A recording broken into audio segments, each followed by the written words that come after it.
Peggy 16.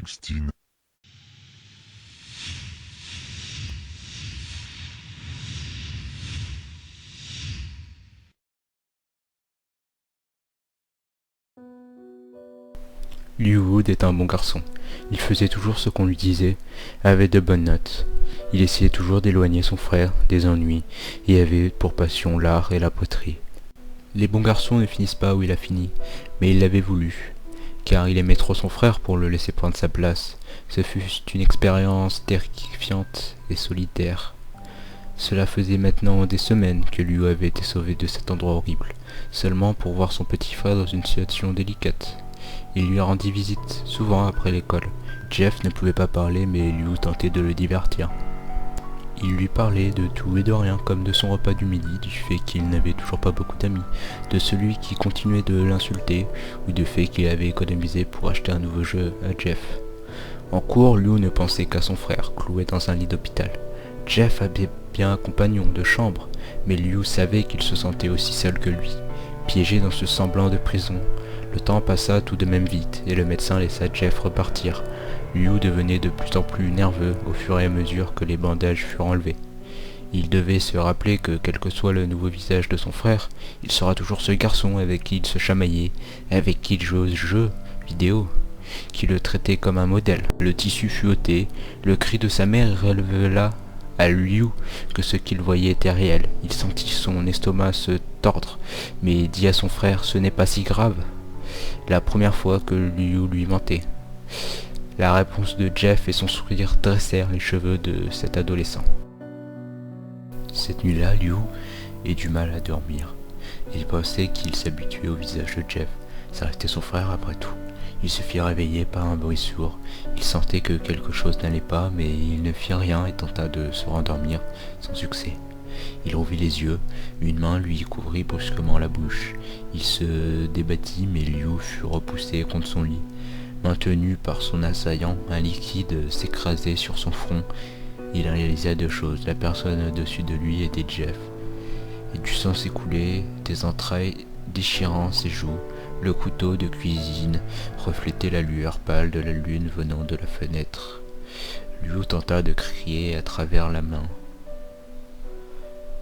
Chut, recoula doucement son cadet comme le ferait une mère à son nouveau-né.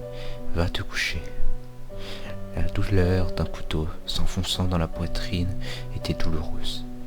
L'entraille dans son abdomen fut le pire supplice que le garçon ait ressenti. La même fois où Liu s'était lui-même ouvert n'était rien comparé à cette souffrance brûlante, acérée. La lame glissa le long de son ventre, accroissant la torture et le sang, attachant ses draps.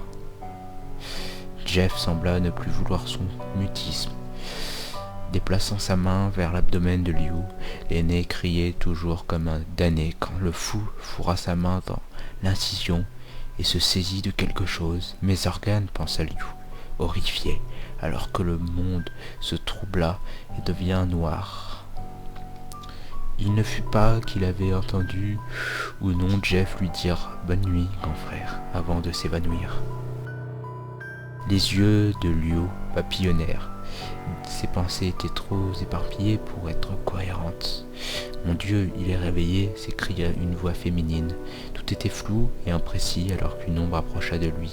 « Doucement, gamin, je sais ce qui s'est passé, mais ne t'inquiète pas, il ne peut rien te faire ici. » « Il » Liu prit un moment pour comprendre le mot « il ». « Il » Qui ?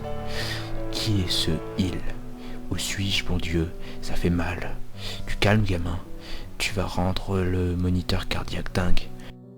Une légère pression agrippa sa main et Liu ferma les yeux, se relaxant un peu.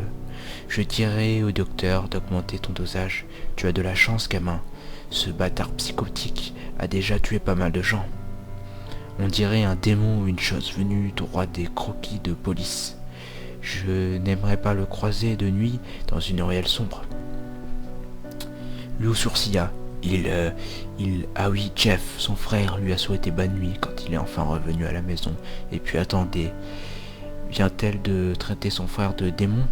Il ouvra grand les yeux. Il remarqua enfin le bruit aigu et rapide du moniteur cardiaque et l'infirmière auprès de lui. Il ne se rendit pas compte qu'il s'était levé avant d'être gentiment recouché. Les yeux de Lou traînèrent sur les ustensiles près de lui. « Tu es là !» insista une voix. « Waouh, tu en as de l'énergie, s'il te plaît, calme-toi, ou je devrais... » commença-t-elle, avant que Liu se saisit des ciseaux et lui enfonça dans l'œil. « Tais-toi » cria-t-il, « tais-toi, tais-toi !» Sa voix apaisa alors qu'il rira, les larmes, le poignard au rythme de ses cris. Encore et encore. Une quatrième fois, il perdit le compte après qu'elle soit tombée au sol. Ses yeux vertueux le toisaient totalement vide et ses mains étaient couvertes de sang. Morte. Sors de là. Liu n'y réfléchit pas à deux fois. Il se leva et tituba jusqu'à une chaise où des vêtements étaient déposés. Il y avait une petite carte où était inscrit « Prompt rétablissement, Billy ». Il la jeta et s'habilla rapidement, sifflant de douleur lorsqu'il se pliait vers les blessures. Un regard dans le miroir releva que son corps était couvert de points de suture. « Celles-là sont nouvelles, » pensa-t-il quand il passa sa tête dans l'encolure de son t-shirt et revint vers le corps. « Que tu peux être ennuyeux, et mon frère n'est ni un bâtard ni un démon. Je ne suis pas vraiment d'accord sur ce point, mais bon, comme tu veux. » Il ignora cette voix quand il cacha le corps sous le lit et utilisa le papier toilette dans la salle de bain juste apposé à la chambre pour faire disparaître le sang, comme il pouvait. Heureusement, ça lui faisait gagner du temps. Il quitta la scène et se dirigea lentement vers la sortie. De temps à autre, son estomac se tordait de douleur, mais Liu savait qu'il ne pouvait pas revenir en arrière. Fréwood était un meurtrier. Liu Wood l'était également.